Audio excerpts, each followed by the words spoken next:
أعوذ بالله من الشيطان الرجيم بسم الله الرحمن الرحيم فلنقصن عليهم بعلم وما كنا غائبين.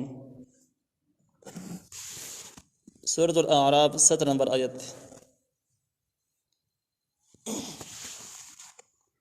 اللہ تعالی فلنقصن عليهم نزب بیان کم دویتا احوال د اعمالونو د دوی بعلم بخپل علم سره چې ماته څومره علم دی وما كنا غائبين امون نو د دوی د کارونه غایب پنا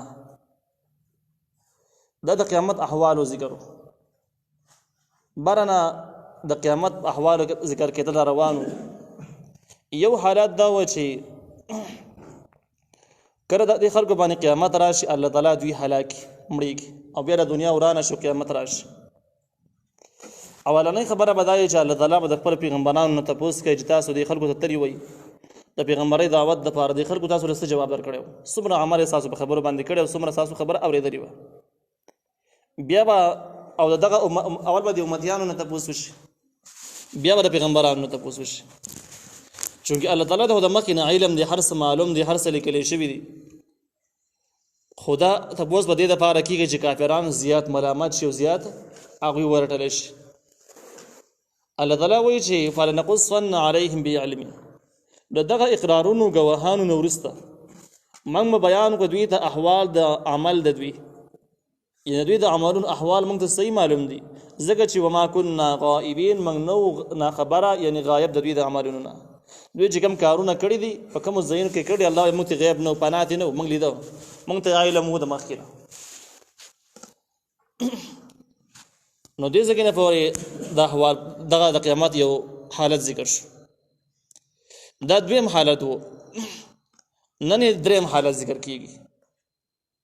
بری 8 نمبر آیت کې دریم حالت ذکر کیږي. الله تعالی والوزن یومئذ الحق او تلل د عملونو په دغه ورځ باندې خامخا ثابت دي یقیني دي د قیامت په ورځ باندې عملونه به تلل کیږي. د عملونو د تللو د مضمون چې کوم ذکر شو د دې لپاره ذکر شو چې ترغیب پیدا شي عمل د لپاره چې عمل کول ضروری دی نیک عمل کول ضروری شي او بد عمل نزاع ساتل دا ضروری خبره ده ځکه د قیامت کې به اعمال تلل کیږي بد اعمال غالب شو نو خساره ده او که نیک عمل غالب شو نو بیا کامیابی ده د جهنم نه بچ کېدل جنت تللی.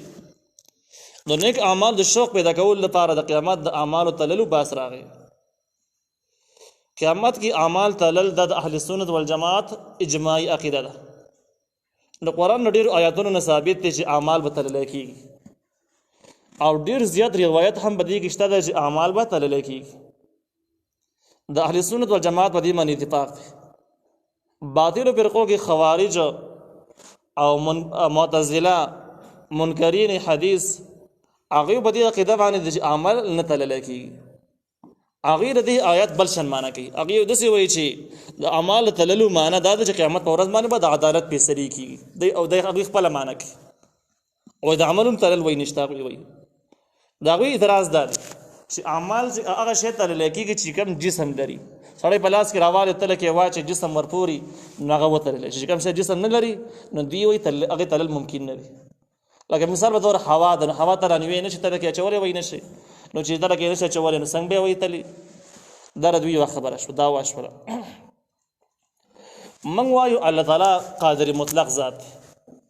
او بار بار دا خبر ته رسول دی ان الله على كل شيء قدير الله تعالی په هر څه باندې قدرت لري. نو په دې خبره باندې قدرت لري چې هغه شی جسم نه لري الله تعالی وتلی الله تعالی به قادر دی دا الله تعالی د وسنه بار نه او دا الله تعالی نظام په موږ باندې نه قیاس کیږي چې موږ یو کار نشو کولای الله تعالی به نشي کولای د سینه ده. یو جواب دی شو. دویم جواب دا دی چې په ډیرو روایتو کې دا هم ثابت دی چې د اعمالو ته الله تعالی په قیامت کې جسم ورکړي هر عمل به جسم لري. یو روایت کې دا دی چې قبر کې ذکر انسان کې خو دې نو نیک اعمال په یو خسته شکل کې راشي او انسان په قبر کې سخت ډاډ ورکړي چې یریګم ایوازې نه عزت در سره يم چې سم سره عزت خواته حاضر یم او مکمل ډاډ ولا ورکړي. لدينا معلومی کې دا چې عمل د جسمیت هم اختیاري جسم ته هم وړي. دویم چې کله عمل خراب نو دا یو خطرناک شکل کې راشي او انسان سخت ويري. په یو روایت کې دا هم دی چې کله انسان قبر کې خو دې او دی انسان زکات نه ورکړي نو دغه مال چې کوم دی د یو خطرناک مار په شکل کې راشي او د انسان ته اول خبرداری ورکړي چې ستا مال یم هغه مال چې تا به مزې کولې او زکات به یې ترې نه ورکاوه اوس د هغې نه مار جوړ شوی یم زه به دې کار وکړم قیامت ته پورې به دا سړی چیچي مسلسل به چیچي داسې نور روایات شته چې قیامت کې به نیک اعمالو نه سورلي جوړه شي او دغه انسان به کېږي جنت ته به روان او بد اعمال به د یو خطرناک شي په شکل کې د غاړې ته واچولی شي چې د باندې به د پاسه بوج شي دی به یې ګرځوي بیا د دغه روایتو نه پته لګي چې د اعمال د جسم شکل هم اختیاروي د الله تعالی د حکم مطابق په ځینو روایاتو کې دا هم شته چې انسانان به هم تللی کېږي او دا د مناقب عبدالله ابن مسعود رضی الله عنه چې کوم مناقب دي یعنی عبدالله ابن مسعود یو لوی صحابي دی د هغه په سیرت کې او د هغه تاریخ باره کې چې کوم احادیث نقل دي نو نبی علیه السلام عبدالله ابن مسعود باره کې وویل چې دا عبدالله ابن مسعود یو وچ کلک سړی دی نری نری پنډۍ دی خو د قیامت په ورځ به د دې سړي وزن د احد د غر نه سیوای ځکه چې ایمان لري کلک ایمان او کلک علم لري دغه وجه باندې به وزن سیوای د دې نه معلوم د دغه روایت نه پته لګي چې د انسانان به هم تللی کېږي په ځینې موقعو کې نو دا دویم جواب شو دریم جواب یې دا دی چې دا خبره غلطه ده چې کوم شی جسم نه لري نو هغه تللی کېږي دا خبره غلطه ده انتهایي غلطه ده ځکه چې موږ په خپلو سترګو باندې یینو ډېر څیزونه یینو چې انسانان یې تلي او هغه شی جسم نشته لکه مثال په طور باندې ګیسونه خرڅېږي او دا ګیس جسم نه لري دا ګیس چې کله تر اخلاص کې نو د دې جسم نشته په هوا کې الوزي خو دا ګیس دپاره داسې آلې او اسباب موجود ده چې په هغه طریقه باندې خلک راایستار کړي او داسې منتغی شته طریقه شته چې په هغې باندې بیا وتلي نو هوا وتللی شوه هوا جسم نه لاره دا وتللی شوه دا بجلی ده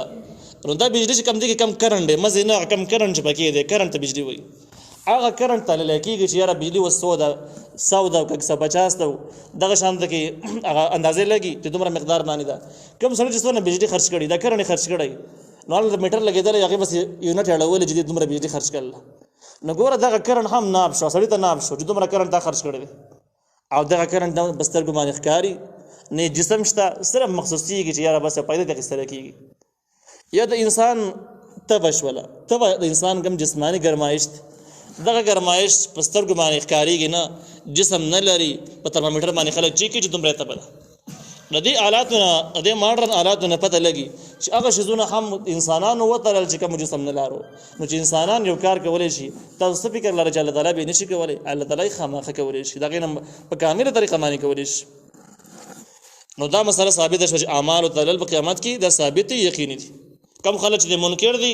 هغه یا مسلمانان نه دي یا په فرقې باطله کې 72 ډلو کې شامل خلک دي چې غزان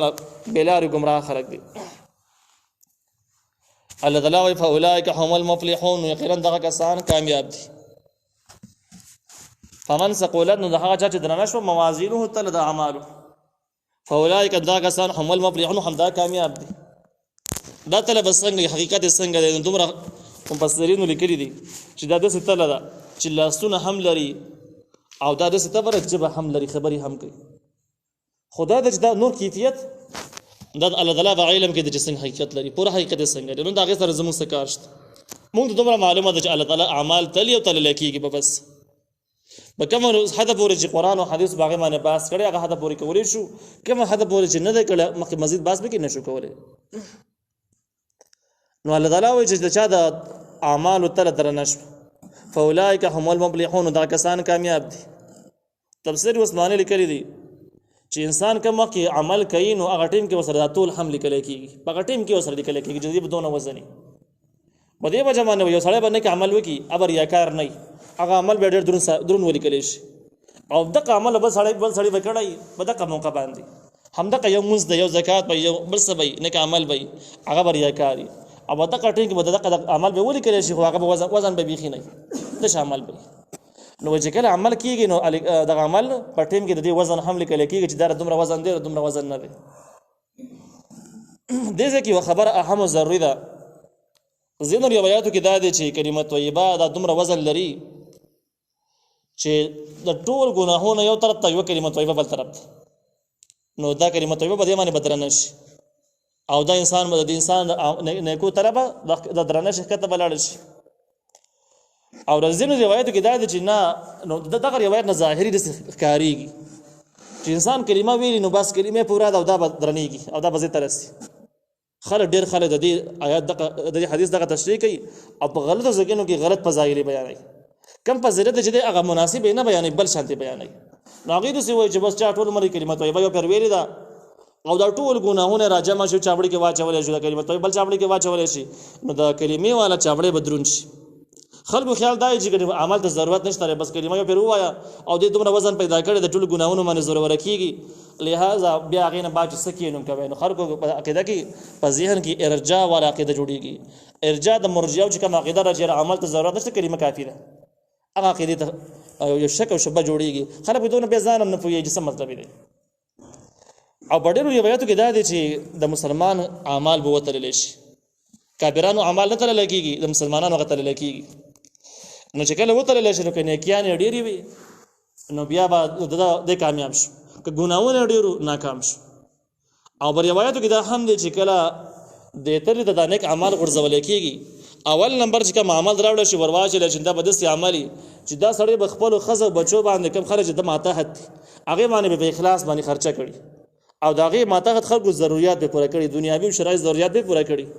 نو دې کې دومره ثواب و چې هغه نیکي به اول راوړه چې تله کې به واچولی شي، خپل اهل و عیال باندې خرچه کول او بیا به نور اعمال لا جمع شي. نو دغه روایت نه صحیح معلومیږي چې اعمال به ضرور ترې ته غورځېږي واچولی کېږي به. په دې کې ابن کثیر رحمه الله ډېر ژور تحقیق کړی دی، ټول روایت را جمع کړي دي. امام ابن کثیر رحمه الله وایي اول سر کې به د اعمالو تول د کافرانو سره وشي. نو مثال په طور باندې د یو انسان دا اندازه لګول چې دا کافر دی که مسلمان دی، نو چې د کلمه ویل نو هغه ټول ګناهونه یو طرف ته که، کلمې راواله دا بل طرف ته که، او به تللی شي. نو کلمې که په اخلاص باندې ویلې وه د نواقضو مرتکب نه و، دغه کلمه به د نورو ګناهونو باندې غالب شي. نو په دې سړي باره کې به ولیکلی شي چې مسلمان دی، مسلمانانو کې بشمار شي، جنت ته نشي تللی، جنت والا نه شو په دې طریقه باندې. صرف دومره شو چې د کافرانو نه رابېل شو، مسلمانانو سب ته لاړ. لکه ډېر خلک داسې چې کلمې ویلي د الله تعالی د وحدانیت عقیده لري، د آخرت عقیده لري، د نبي رسول د رسالت عقیده لري او د ایمان ارکان پکې موجود دي، خو عمل یې داسې عمل چې بس په مشکله به معلومې چې مسلمان دی، مسلمانۍ پته نه لګي، ډېره ګرانه به وي. نو داسې سړی کلمه او عمل به وتللی شي. نو کلمه کې وزن و، کلمه د اخلاص وه، اخلاص پکې څه نه څه و، نو دغه کلمه به د ګناهونو باندې به غالب شي، باقي جرایم باندې به غالب شي. نو چې کله غالب شي نو دونه به ثابت دی چې سړی مسلمان دی، کافرانو کې یې مشماري دومره به شي. د هغې نه بعد به په دویم اعتبار سره بل ټول وشي، بل ټول به رسې کېږي چې نیک اعمال او ګناهونه بیا وتللی شي، د کلمې سبا نه تللی کېږي، دا نور اعمال په خپل منځ کې وتللی شي. نو که بیا نیک اعمال غالب شو نو جنت ته به لاړ شي، که نیک اعمال خو دغه نه غالب کېږي ځکه چې ایله د مسلمانانو نه مرابل کو، نو اعمال به کوم ځای کې غالب شي. نو دویم ځل چې اعمال وتللی شي نو که نیک اعمال سیوا شو نو جنت ته به لاړ شي، که نه شو جهنم ته به لاړ شي، هلته به سزا تېروي، ته مسلمانانو په کاته کې به نوم وي، یو ځل به بیا راوځي. دا تحقیق امام ابن کثیر رحمه الله کله کوم چې لوی مفسرینو کې دی. لہذا د دې روایاتو چې کوم خلک تشریح کوي چې یاره چا کلمه طیبه یو پیر ویلې ده او بیا ټول عمر له ګناهونه کوي او قیامت ورځ راشي او دا کلمه به د ګناهونو سره ټول شي او جنتي به ثابت شي، نو د دې دغه تشریح نه ده او دغه تشریح امام ابن کثیر رحمه الله رد کړې ده. نو دې ځکه نه پورې د اعمالو د ټول خبره شوله چې اعمال تلل ثابت دي او په دې کې د درنېدل او سپکېدل پکې شته دی چې اعمال چې درانه شي نو هغه به جنت ته لاړ شي، هغه به کامیاب شي. کامیابي څه ته ویل کېږي؟ قیامت کې جهنم نه بچ کېدل او جنت ته تلل دا غټه کامیابي ده. او د دې تشریح قرآن په بل ځای کې شته چې من زحزح عن النار وادخل الجنه فقد فاز، هغه سړی چې جهنم نه بچ شي جنت ته لاړ شي نو کامیابي، هغه د مفلحون تشریح شوله. ومن خفت موازینه، د هغه ته سپکه شوله تله د هغه تله د اعمالو یې سپکه شوه او ګناهونه پې غالب شو. فاولئک الذین، د هغه کسان دي خسرو چې تاوانې کړي دي انفسهم خپل ځانونه، بما کانوا بآیاتنا یظلمون، په سبب د هغه چې زموږ په آیاتونو باندې ظلم کړی دی. الله تعالی په آیاتونو باندې ظلمونه انصاف ورسره دا دی چې دغه آیاتونه معلوم کړي او عمل پرې وکړي، دا انصاف. ظلم په ډېرو طریقو باندې کېدی شي. دغه د قرآن آیاتونه د ځان پرې مه پوهوه، ځان پرې ننګاره کړه، وایي دا به د چا کار یې زما کار نه دی، د دې دپاره خپل خلک شته، زما ځان له کارونه دي او دغه شان لوبې کرکټ یې په سر باندې دي، څوک به یې زده کوي، زما کار نه دی. نو دا یو ظلم شو. قرآن دغه مضمون په دې انداز ذکر کړی دی چې ومن اعرض عن ذکري فإن له معیشة ضنکا، چا چې زما د نصیحت د دین نه د کتاب نه مخ واړو زه ور زندگی خاورې کوم لنډ تنګ دور باندې کوم. دویم ظلم دا ده چې چا زده کړی دی خو عمل پې نه کوي، دا هم ظلم دی. بل کس پې عمل کوي ته مخالفت کې، دا هم ظلم دی. د دغه آسماني آیاتونو د دغه نظام او دغه حاکمیت دپاره مخې ته رکاوټ کېږي، پراپیګنډې جوړې بکواسات کې د ظالم سره د لاسونه مضبوط کړي دي، نو دغه هم د الله تعالی په آیاتونو باندې ظلم دی چې دې نافظه ورته نه پرېږدي. نو دغه ټولو صورتونو